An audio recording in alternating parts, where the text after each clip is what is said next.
shilalka diyaaraduhu waa kuwo aad u foolxun iyadoo ay dhici karto in dad fara badani ay ku dhintaan hal shil oo ay diyaarad gashay oo keliya. Inta badan markay shilalku dhacaan kadibna waxaa lagu dadaalaa in shilkaasi oo kale mar labaad aanu soo noqon iyadoona la baaro sababaha keenay shilkaasi iyo weliba waxyaabihii ugu weynaa ee keenay in shil nooca ah uu dhaco. Haddaba barnaamijkeennan waxaan ku soo qaadan doonaa insha Allah shilalkii diyaaradeed ee ugu xumaa taariikhda. sanadkii 2001 diyaarad laga lahaa dalka Mareykanka ayaa soo dhacday kadib markii ay ka kacday garoonka New York. isla markii ay diyaaraddu kacdayba waxa ay bilowday dhaqdhaqaaq aan looga baran inay samayso, midaasi oo keentay in beeloodkii diyaaradda uu isku dayay inuu marba midig iyo bidix u wado si uu u hagaajiyo isku dheelitirnaanta iyo socodka ama duulitaanka diyaaradda. laakiin taasi waxay keentay in qaybta dambe ee diyaaradda ay fuqdo markii dambe iyadoona ku dul dhacday xaafada dushood. dhacdadan iyo shilkan foolxumada badan ayaa waxaa ku dhintay 265 qof. markii dib loo baaray diyaaraddan iyo wixii sababay inay soo dhacdo ayaa waxaa la ogaaday in diyaaradda iyo qaab hagaajinteedaba aanu ahayn mid hagaagsan iyadoona maalintaa aanu ku wacnayn in diyaarad la kiciyo. sidoo kale waxaa la sheegay in beeloodku uu ku degdegay inuu diyaaradda kiciyo iyadoo aan loo dhammaystirin dhammaan adeegyadii ay diyaaraddu u baahnayd. sanadkii 1983 calaaqadii ama xiriirkii u dhaxeeyay midowgii Soofiyeti iyo dowladdii Mareykanka waxa uu ahaa mid uu madmadow ku jiro siina xumaanaya. xilligaana diyaaraddii soo gasha hawada midowgii Soofiyeti waxay u haysteen dhammaantood ama ay aaminsanaayeen in laga leeyahay waddanka Mareykanka, sidoo kalena ay tahay diyaarad laga leeyahay waddanka Mareykanka oo daandaansanaysa midowga Soofiyeti. laakiin maalin maalmaha ka mid a diyaarad dulduulaysay mid ka mid a jasiiradihii uu markaa haystay midowgii Soofiyeti ayaa waxa ay u malaynayeen inay tahay diyaarad laga leeyahay waddanka Mareykanka oo u socoto howlo jaajuusnimo. markaa kadibna diyaaraddaasi ayaa weerar lagu qaaday, laakiin gadaal waxaa laga ogaaday in diyaaraddaasi laga lahaa waddanka Kuuriya oo aysan ahayn diyaarad dagaal u socotay. waxaana saarnaa 269 qof, dhammaantood halkaasi ayay ku basbeeleen. baaritaan dib laga sameeyey ayaa lagu ogaaday in bayloodka wadi diyaaradda laga leeyahay Kuuriya uu ka dhumay qadkii uu ku socday, sidaa daraaddeedna uu galay hawadii midowgii Soofiyeti, taasi oo sababtay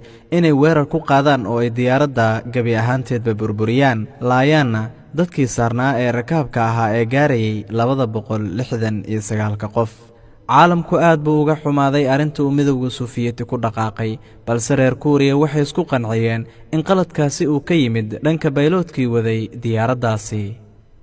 shil midkii ugu foolxumaa ayaa ka dhacay waddanka Mareykanka sanadku markuu ahaa 1979. diyaaradda ayaa waxa ay ka kacday Chicago, kadibna markii ay hawada gashay ayaa waxaa soo dhacay ama ka soo foqay diyaaradda matoorkeeda bidix. intaa kadib bayloodkii diyaaradda waday ayaa xukumi waayay diyaaradda iyadoona soo dhacday halkaasina ku burburtay, iyadoo ay ku halaagsameen dhammaan dadkii saarnaa marka lagu daro 2 qof oo dhulka joogtay oo iyaguna ay diyaaraddu ku dul dhacday, halkaasina ay dhammaantood ku wada dhinteen. dadkii shilkaa ku dhintay waxay gaarayeen 273 qof. markii baaritaan lagu sameeyey sababta keentay diyaaraddan inay dhacdo ayaa la sheegay inaana matoorkeeda bidix si wacan loo hagaajin, arrintaasi oo keentay inuu soo dhaco ama uu soo fuqo matoorkaasi. sidoo kale waxaa la sheegay inay jirtay diyaarad kale oo isla nuuca ahayd, balse matoorkeeda si wacan loo hagaajiyey oo ayna u bambixin ama aanu ku dhicin shilkii ku dhacay oo kale diyaaraddan aan hadda ka soo hadalnay. shirkaddii soo saartay diyaaraddaasi ayaa waxay isbeddel ku samaysay qaabkii ay diyaaradaha u soo saari jirtay, iyadoona intaa kadib ku dadaalaysay tayeynta diyaaradaha ay soo saarayso.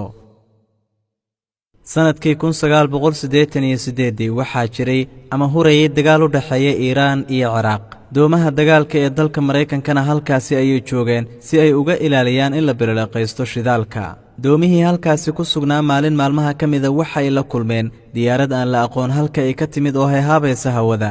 kadibna waxay u qaateen in diyaaraddaasi ay tahay diyaarad dagaal oo laga leeyahay dalka Iiraan, midaasi oo doonaysa inay wax duqayso. sidaa daraaddeed doomihii ayaa weerar ku qaaday diyaaraddaasi hawada ku jirtay, kadibna halkaasi ayay ku burburiyeen. balse dhab ahaan diyaaraddu ma aysan ahayn diyaarad dagaal ee waxay ahayd diyaarad ay saarnaayeen dad shacaba, iyadoona halkaasi ay ku baaba'een dhammaan rakaabkii saarnaa oo tiradoodu gaaraysay 290 qof. intaa kadib arrintaasi cid loo raacday maysan jirin sababtoo ah waxaa la sheegay in ciidamada weerarka ku qaaday diyaaradda ay isdifaacayeen una malaynayeen diyaaraddan inay tahay diyaarad dagaal oo iyaga weerar ku soo qaaday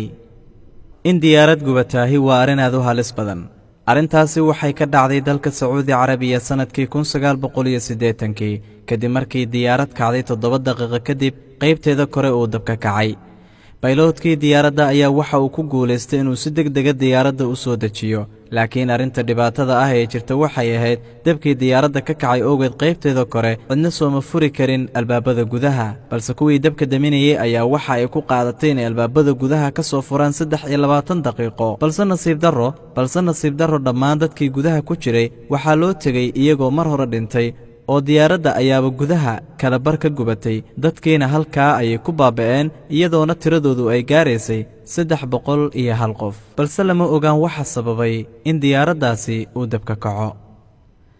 sanadkii 1985 diyaarad laga lahaa waddanka Hindiya ayaa qarsoontay lagana waayay raadeerka iyadoona markii ugu dambeysay dul mareysay badweynta Atlantikada balse muddo yar kadib diyaaraddii burburkeeda iyo weliba meydadkii rakaabkii saarnaa oo gaarayay 329 qof ayaa laga dul helay badweynta Atlantikada diyaaradda intay hawada ku jirtay ayay burburtay arrintaasina waxaa sabab u ahaa qarax lagu soo qariyay diyaaradda bumbada diyaaradda lagu soo qariyay ama la soo saaray ayaa qaraxday diyaaradda oo dul socota badweynta Atlantikada halkaasina waxaa ku baaba'ay rakaabkii saarnaa oo gaarayay 329 qof waxaana arrintaasi lagu eedeeyay qolo loogu yeeray argagixiso oo ka dambeysay bumbadii ay u burburtay diyaaraddaasi ay saarnaayeen dadka faraha badan ee ku dul burburtay badda Atlantikada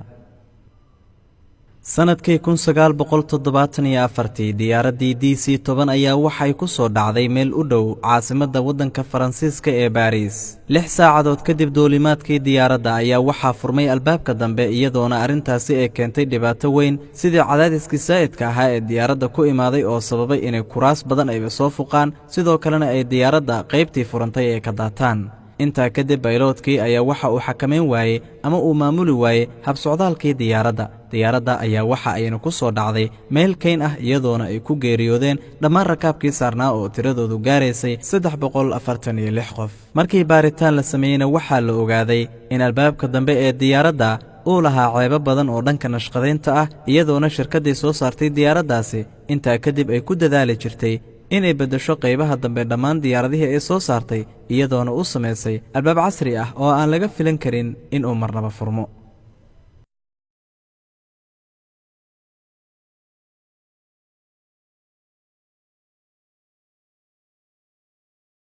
shilkii ugu xumaa ee laba diyaaradood isku dhacaan ayaa waxa uu ka dhacay meel u dhow magaalada New Delhi ee dalka Hindiya sanadkii 1996 diyaarad ka soo kacday dalka Sacuudi Carabiya iyo weliba sidoo kale diyaarad ka soo kacday dalka Kazakhstan ayaa shil ku galay oo isugu dhacay meel u dhow magaalada New Delhi waxaana halkaasi ku geeriyooday 349 qof oo saarnaa diyaaradahaasi mid ka mid ah diyaaradihii xilliga shilka galay ayaa la sheegay qaybta warsoo gaarsiinta inay ka ciladeysneed ama xitaa ay u hagaagsaneed balse uu fahmi waayey digniinaha loo soo diray oo ah inay ku soo wajahan tahay ama ay qadkiisa ku soo beegan tahay diyaarad kale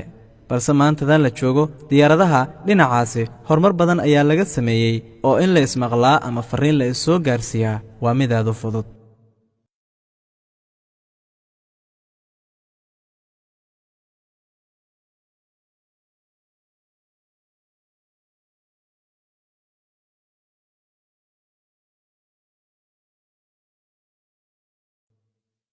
shilkii ugu darnaa ee diyaarad burburtay oo dad fara badan ay ku baaba'een waxay ka dhacday meel u dhow magaalada Tokyo diyaarad kacday ayaa 12 daqiiqo kadib waxa fuqay qaybteeda dambe iyadoona arrintaasi ay sababtay in bayloodkii uu xakameyn waayo diyaaraddii kadibna ay dhacdo oo ay halkaasi ku dhintaan 520 qof oo ahaa rakaabkii diyaaradda saarnaa waxaana ka badbaaday oo kaliya 4 qof 7 sano kadib dhacdadaasi waxaa dhacday dhacdo isla iyadii u eg sidoo kalena dhacdadaasi waxay ku dhacday isla diyaarad ay soo saartay shirkaddii soo saartay diyaaraddii hore ee burburtay ee ay ku baaba'een 520 qof balse arrinta la yaab kale ayaa waxay tahay laba ka mid a dadkii ka badbaaday diyaaraddii hore ayaa waxa ay ku dhinteen diyaaraddan shilka gashay 7 sano kadib